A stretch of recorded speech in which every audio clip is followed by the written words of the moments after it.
የሩሲያና የዩክሬን ጦርነት አራተኛ ዓመቱን ሊደፍን በተቃረበበት በዚህ ወቅት ግጭቱ ከመደበኛው የጦር ሜዳ አልፎ ወደ ውስብስብ የስለላ የኢኮኖሚና የጂኦፖለቲካ ውጥረት ተሸጋግሯል። የዩክሬን ጦር በሩሲያ ወታደራዊ አቅም ላይ ያደረሰው ከፍተኛ የድሮን ውድመት፣ የሩሲያ ጦር በምስራቃዊ ግንባር እያደረገ ያለው ገፍቶ መምጣት፣ ክሬምሊን በአውሮፓ ምድር እያካሄደ ነው በሚል የሚከሰስበት ስውር ዘመቻ፣ እንዲሁም በአርክቲክ አካባቢ እየተካሄደ ያለው የሀብትና የጦር ፍክክር የዓለም አቀፍ ሚዲያዎች ዋና ማጠንጠኛዎች ናቸው።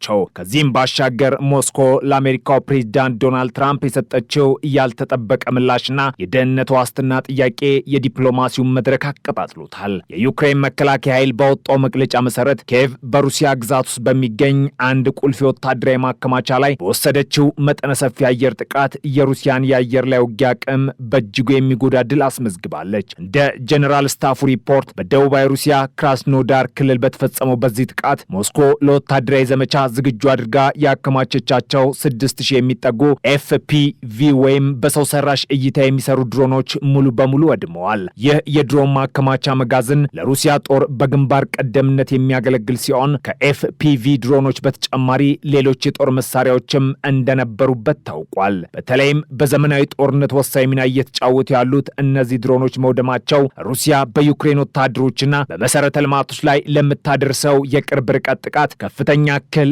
ይፈጥራል ተብሎም ተገምቷል። የዩክሬን ወታደራዊ ባለስልጣናት የዘመቻ የጠላትን የማጥቃት አቅም የማሽመድመድ ስልት ሲሉ የገለጹት ሲሆን ጥቃቱ የተፈጸመበት ቦታ ከግንባር ርቆ በሩሲያ ጥልቅ ግዛት ውስጥ መሆኑ የዩክሬን የረዥም ርቀት ተወንጫፊ መሳሪያዎች አቅም ማደጉን አመላካሽም ነው ተብሏል። በስፍራው የተከሰተው ከፍተኛ ፍንዳታና ቃጠሎ በሳተላይት ምስሎች ጭምር መረጋገጡን የተለያዩ ወታደራዊ ተንታኞች እየገለጹ ይገኛሉ። ነገር ግን በዩክሬን በኩል የተመዘገበው ይህ ድል በምድር ላይ ያለውን አስከፊ ሁኔታ ሙሉ በሙሉ ሊቀይረው አልቻለም። ከግንባር መስመር የሚወጡ መረጃዎች እንደሚያመለክቱት የሩሲያ ጦር በምስራቃዊ ዩክሬን በሚገኙ ቁልፍ ከተሞች ላይ የሚያደርገውን ጫና አጠናክሮ ቀጥሏል። የቭላድሚር ፑቲን ጦር በሰው ኃይል ብዛትና በከባድ የጦር መሳሪያ ድብደባ በመታገዝ ወደ ፖክሮቭስክና ቻሲቪያር የመሳሰሉ ከተሞች እየተጠጋ ይገኛል። የሮይተርስና ሌሎች የመገናኛ ብዙሃን ዘገባዎች እንደሚያሳዩት የሩሲያ ኃይሎች የዩክሬንን የመከላከያ መስመሮች ለማለፍ በየቀኑ መጠነ ሰፊ የሰው ማዕበል እየተጠቀሙ ሲሆን ውጊያው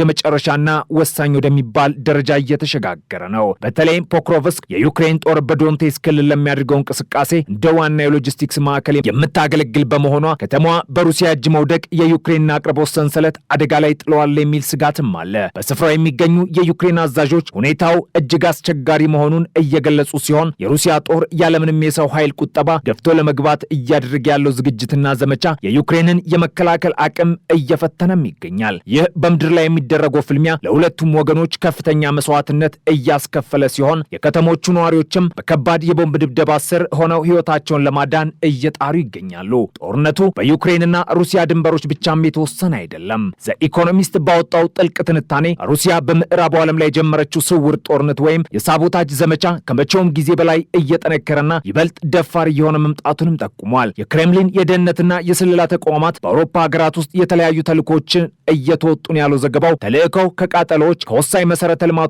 ውድመትና የሳይበር ጥቃቶች ጋር የተያዘ መሆኑንም አስፍሯል። የአውሮፓ የደህንነት ተቋማት እያወጡት ባለው መረጃ መሰረት ደግሞ የሩሲያ ወኪሎች በኔቶ አባል ሀገራት ውስጥ የሚገኙ የጦር መሳሪያ ፋብሪካዎችን፣ የባቡር መስመሮችና የሎጂስቲክስ ማዕከሎችን ኢላማ ያደረጉ ጥቃቶችን ለማድረስ ሙከራዎችን እያደረጉ መሆናቸውም ተዘግቧል። ይህ ዘመቻ የምዕራቡ ዓለም ለዩክሬን የሚያደርገውን ድጋፍ ለማስተጓጎልና በአውሮፓ ህብረት ውስጥ የፖለቲካ አለመረጋጋትን ለመፍጠር እያለመ ነው የሚል ወቀሳም ቀርቦበታል። ቀደም ሲል በጥንቃቄና በድብቅ ይከናወኑ የነበሩት እነዚህ ተግባራት አሁን ላይ ግን ሩሲያ የምዕራቡን ዓለም ምላሽ ለመፈተሽ በሚመስል መልኩ በግልጽና በድፍረት እየፈጸመቻቸው እንደሆነ የደህንነት ባለሙያዎች አስጠነቅቃሉ። ይህም ጦርነቱ ወደ ሁሉን አቀፍ ጦርነት ሙሉ ለሙሉ መቀየሩንና አውሮፓም የዚህ ጦርነት አካል መሆኗን የሚያሳይ ምስል ነው። ከአውሮፓ ከተሞች ርቆ በረዷማው የአርክቲክ ክልልም የዚህ ግጭት ሌላኛው ግንባር ሆኗል። ሞስኮ ይህንን ቀዝቃዛ ክልል ለወታደራዊና ኢኮኖሚያዊ ጥቅሟ በከፍተኛ ደረጃ እየተጠቀመችበት ነው። ሩሲያ በአርክቲክ አካባቢ ያላት ወታደራዊ መስፋፋትና የበረዶ ሰባሪ መርከቦች ብዛት ከማንኛውም ሀገር በላይ የላቀ ነው። ይበልጥ አሳሳቢው ጉዳይ ግን ከዚህ ክልል የሚወጣው ነዳጅና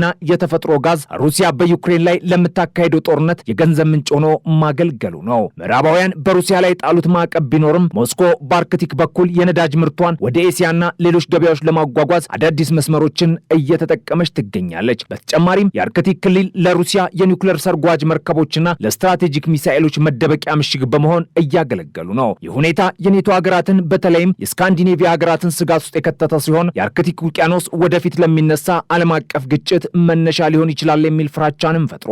ሩሲያ ይህንን ክልል እንደ ራሷ ጓሮ በመቁጠር የምታደርገው እንቅስቃሴ ከምዕራቡ ዓለም ጋር ያላትን ውጥረት ወደ አዲስ ደረጃ አሸጋግሮታል። በዲፕሎማሲው መስክም ነገሮች እንደ ጦር ሜዳ ሁሉ የከረሩ ናቸው። ኒውስዊክ እንደዘገበው ሩሲያ ለአሜሪካ ፕሬዝዳንት ዶናልድ ትራምፕ የሰጠችው ምላሽ በዲፕሎማሲያዊ መስክ እንደ ትልቅ ስድብ ወይም ማዋረድ ተቆጥሯል። ዶናልድ ትራምፕ ጦርነቱን በፍጥነት እንደሚያቆሙና ከሩሲያ ጋር ስምምነት ላይ እንደሚደርሱ ሲናገሩ የቆዩ ቢሆንም ከክሬምሊን የተሰጠው ምላሽ ግን ይህን ተስፋ የሚያጨልም ነው። የሩሲያ ባለስልጣናት የትራምፕን እቅዶች በማጣጣልና ሩሲያ በራሷ ቅድመ ሁኔታዎች ብቻ እንደምትደራደር በመግለጽ ለአሜሪካ ፖለቲከኞች ያላቸውን ንቀት አሳይተዋል ተብሏል። ሞስኮ የዩክሬን ጉዳይ በአሜሪካ ፕሬዝዳንቶች መቀየር የሚወሰን ሳይሆን የሩሲያን የረጅም ጊዜ ብሔራዊ ጥቅም መሰረት ያደረገ መሆኑን ለማሳሰብ የተሰጠ ንግግር ስለመሆኑ የፖለቲካ ተንታኞች ይናገራሉ። አንድ ከፍተኛ የሩሲያ ባለስልጣን በቅርቡ እንደገለጹት ሞስኮ አሁን የምትፈልገው የሰላም ስምምነት ብቻ ሳይሆን አስተማማኝ የደህንነት ዋስትና ጭምር ነው ማለታቸውም ተነስቷል። ይህ ማለት ኔቶ ወደ ምስራቅ እንዳይስፋፋና በሩሲያ ድንበሮች ላይ የሚገኙ ሀገራት ከምዕራቡ ዓለም ወታደራዊ ጃንጥላ ስር እንዳይሆኑ የሚጠይቅ ነው። ኪቭ ኢንዲፔንደንት እንደዘገበው ሩሲያ ይህ የደህንነት ዋስትና ካልተሟላ ጦርነቱን ከመቀጠል ውጪ ሌላ አማራጭ እንደሌላት አስጠንቅቃለች። ይህ ንግግር የሰላም ድርድሮች ከመቼውም ጊዜ በላይ ራቁ መሆናቸውንና ሩሲያ ምዕራቡን ዓለም ለጦርነት መራዘም ተጠያቂ ለማድረግ እየሞከረች መሆኑን ያሳያል። በሌላ በኩል የሩሲያ የደህንነት ተቋማት በአንድ ከፍተኛ የጦር ጀኔራል ላይ የተፈጸመውን የተኩስ ጥቃት ተከትሎ ድርጊቱን የፈጸመ ነው የተባለ ተጠርጣሪ በቁጥጥር ስር መዋላቸውን አስታውቋል። የሩሲያ የፌዴራል ደህንነት መስሪያ ቤትና የምርመራ ኮሚቴው በጋራ ባወጡት መግለጫም ከጥቃቱ በስተጀርባ የዩክሬን የደህንነት ተቋማት እጅ እንዳለበት በይፋ ከሰዋል። እንደ ሩሲያ ባለስልጣናት ገለጻም ተጠርጣሪው ግለሰብ የሩሲያ ዜግነት ያለውና በዩክሬን የደህንነት መስሪያ ቤት ትዕዛዝ ሲቀበል የነበረም ነው። ግለሰቡ ጥቃቱን ለመፈጸም ረዥም ጊዜ የፈጀ ዝግጅት ሲያደርግ እንደነበርና የወታደራዊ መኮንኑን የዕለት ተዕለት እንቅስቃሴ ሲከታተል እንደቆየም ተገልጿል። በጥቃቱ ኢላማ የሆኑት ከፍተኛ ወታደራዊ መኮንን ማንነትና አሁን ስላሉበት የጤና ሁኔታ ዝርዝር መረጃ ባይሰጥም ድርጊቱ የተቀነባበረ